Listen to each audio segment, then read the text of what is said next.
The federal court is poised to rule on a case that could potentially open the floodgates for employment of foreign workers on offshore energy projects on lesser wages and conditions than Australians. Swiss contractor Allseas is employing foreigners on business and tourist visas to lay piping for a major gas project on Barrow Island off the West Australian coast. In a decision that could have far-reaching implications for future investment in Australia's offshore resources, the court must decide if the foreigners are working illegally. And questions are being raised too about whether the workers were coached to mislead immigration authorities as they entered Australia. This report from Amy Bainbridge was produced by Alison McClymont. It's one of the largest natural gas projects in the world. Chevron's $43 billion Gorgon project is tapping into gas reserves under the seabed 130 kilometres off the northwest coast of Western Australia. Gorgon represents a massive injection into the Australian economy, which means jobs, which means growth. But a number of those jobs have gone to foreign workers, and now the federal court in Perth must decide if overseas workers on board 3 ships off WA's coast are illegally working in Australian waters. Swiss contractor Allseas has hired them to lay piping to transfer gas to a processing plant on Barrow Island. The crux of the legal problem is whether workers from other countries should be working within Australian territorial waters and continental shelf areas without a visa, technically the 457 visa, which would entitle them to certain wages and conditions.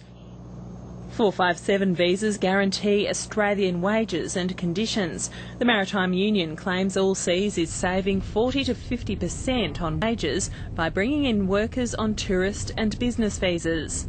These guys are trying to bust the laws of Australia to get some commercial advantage in an industry that's high risk, that requires great competency, that is high value, and of which we've got a reputation as being amongst the safest and the best in the world. So it's just a cheap shot by Chevron and Allseas, really.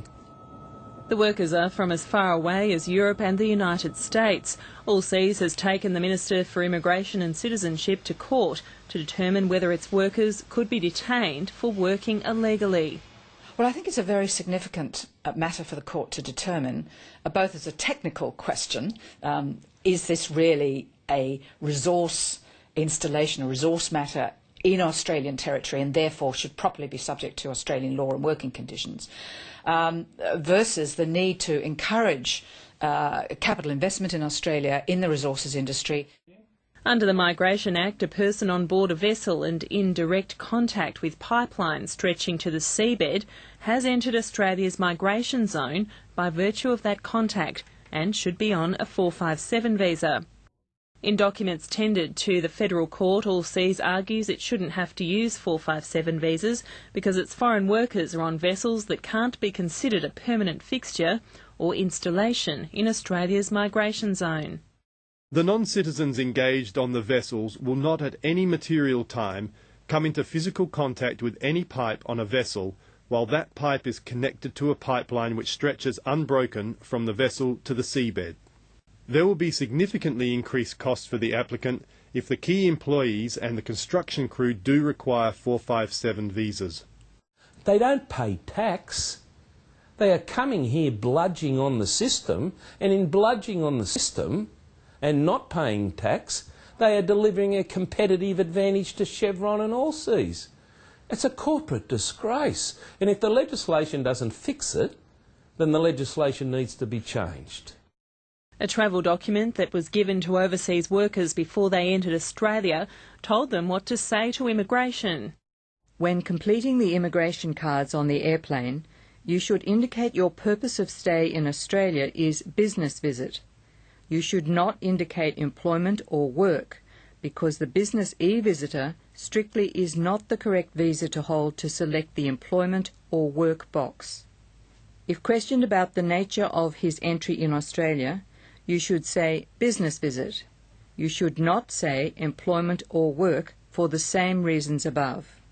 I think it's very powerful evidence that the company was very alert to the advantages of not falling within the visa requirements. So I think a court would certainly look at that askance. They would be disturbed by that evidence.